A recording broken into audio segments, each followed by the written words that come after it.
Hello friends, coming Monday Gokulashtami வருது. அந்த Gokulashtami special ரெசிபியாக நாம் இந்த சிவப்பு அவலை பயன்படுத்தி சூப்பராக ஒரு கேசரி ரெடி பண்ணிக்கலாம். கிருஷ்ணருக்கு ரொம்பவுமே பிடித்தமான ஒரு உணவுங்க இந்த அவல். இதை பயன்படுத்தி கேசரி செய்யலாம் வாங்க. அவல் கேசரி செய்யறதுக்கு ஸ்டவ் ஆன் பண்ணி ஒரு பேன் வச்சுருக்கேன். அதில் அவலை சேர்த்துக்கலாம்.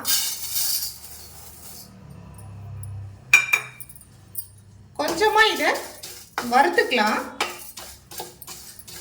வறுத்துட்டு செய்கிறப்போ அதோட டேஸ்ட்டு சூப்பராக இருக்குங்க.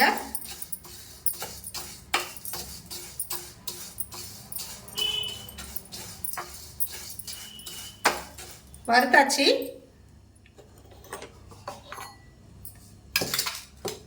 இது ஒரு பக்கம் இருக்கட்டும். இப்போ இந்த கப்பில் தான் நான் அவல் எடுத்திருந்தேன். இதே கப்பில் 2.5 கப் அளவுக்கு தண்ணி வச்சுருக்கேன் இந்த கிண்ணத்தில். அது சூடாகிட்டு இருக்கட்டும்.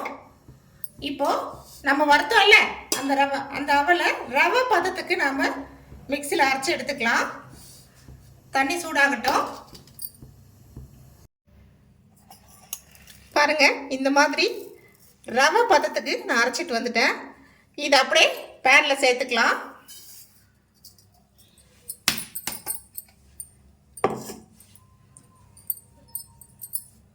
இதோட நாம் கொதிக்க வச்சோம்ல 2.5 கப் தண்ணி, அதை இதில் சேர்த்துக்கலாம்.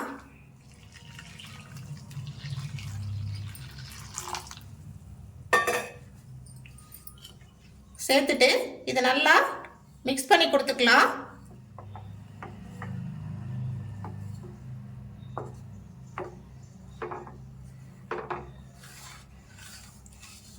கொஞ்சம் கைவிடாமல் இதை கிண்டிக்கிட்டே இருக்கணும். ஃப்ளேமை குறைச்சி வச்சுட்டு இதை கிண்டி விடுங்க. ஃபாஸ்ட்டாக வச்சிட்டிங்கன்னா கருகிடும். அவல் வெந்து வராது. சீக்கிரமே உங்களுக்கு ரெசிபி ரெடி ஆகிட்ட மாதிரி தெரியும், ஆனால் அவல் வெந்திருக்காது.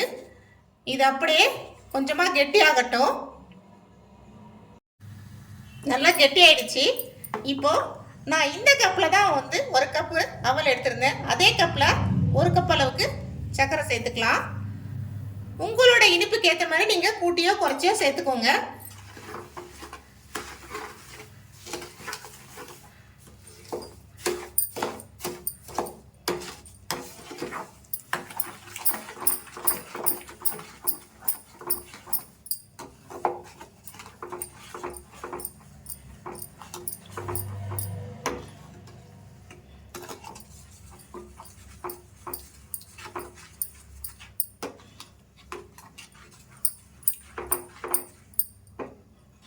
கொஞ்சம் கெட்டியாகட்டும். அதுக்கப்புறம் நெய் சேர்த்துக்கலாம். சுகர் சேர்த்து நல்லா கெட்டியாயிடுச்சு. இப்போ கொஞ்சமாக ஃபுட் கலர் சேர்த்துக்கலாம்.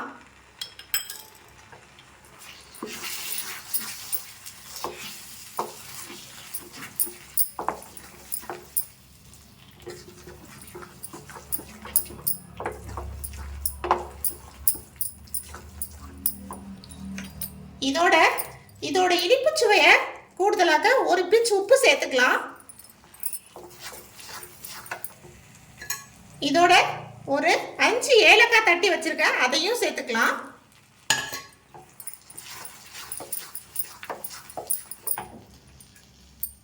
கொஞ்சமா நெய் சேர்த்துக்கலாம்.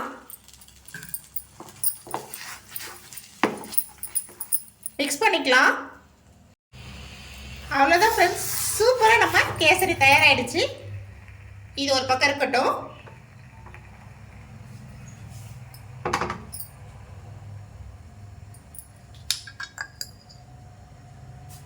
அதே ஸ்டவ்ல தாளிப்பு கரண்டி வச்சு நான் 2 டேபிள் ஸ்பூன் அளவுக்கு நெய் ஊற்றி வச்சிருக்கேன். சூடாகட்டும்.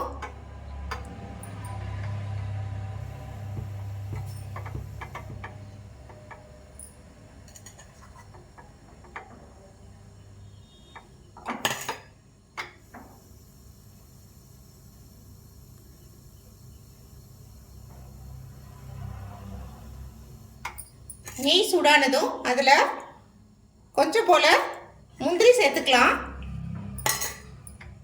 திராட்சை வேணும்னா சேர்த்துக்கோங்க, நான் சேர்க்கல.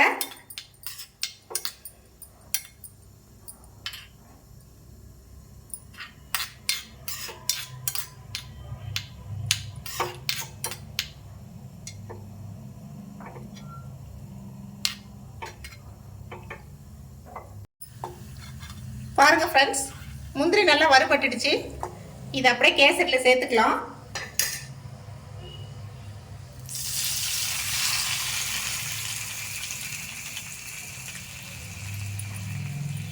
அவ்வளோதான் ஃப்ரெண்ட்ஸ், சூப்பராக நம்ம சிவப்பு அவல் கேசரி ரெடி ஆயிடுச்சு. சர்வ் பண்ணிட்டு உங்களுக்கு காமிக்கிறேன். பாருங்க ஃப்ரெண்ட்ஸ், சூப்பராக கமகமன நெய்வாசத்தோட நம்ம சிவப்பு அவல் கேசரி ரெடி ஆயிடுச்சு. நான் சொன்ன அளவுகள் வச்சு நீங்களும் ஒரு தடவை ட்ரை பண்ணி பாருங்கள். சூப்பராக வரும் இந்த ரெசிபி. இது மட்டும் இல்லைங்க, இந்த அவலை பயன்படுத்தி நான் முன்னாடியே நம்ம சேனலில் புட்டு செஞ்சுருக்கேன், அவல் பாயசம் ரெடி பண்ணியிருக்கேன், அதே மாதிரி பொரி உருண்டை எல்லாமே செஞ்சுருக்கேன். இதே மாதிரி மற்ற ரெசிபிகளையும் நீங்கள் நம்ம சேனலுக்குள்ளே போய் பாருங்கள், பார்த்து செஞ்சு பாருங்கள். இந்த ரெசிபி உங்களுக்கு பிடிச்சிருந்தா லைக் பண்ணுங்கள், ஷேர் பண்ணுங்கள்.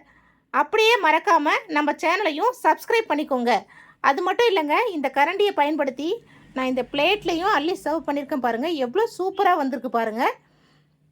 கண்டிப்பாக இந்த ரெசிபி உங்களுக்கு பிடிச்சிருக்குன்னு நான் நம்புகிறேங்க.